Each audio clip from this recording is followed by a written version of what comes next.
মানুষের জীবন কখন শেষ হয়ে যাবে সে নিজেই জানে না। আজ যে মানুষটা আমাদের সামনে হাসছে কাল হয়তো নেই।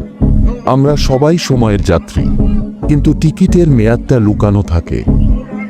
মৃত্যুর সময়টা যখন অজানা, তখন প্রতিটা মুহূর্তই মূল্যবান।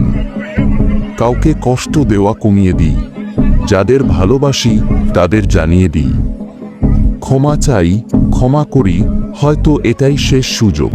জীবন ছোট না, ছোট হলো আমাদের বেঁচে থাকার নিশ্চয়তা। তাই বেঁচে থাকো ভালো কাজে। কখন ডাক আসবে কেউ জানে না। আল্লাহ আমাদের হিদায়েত দিন।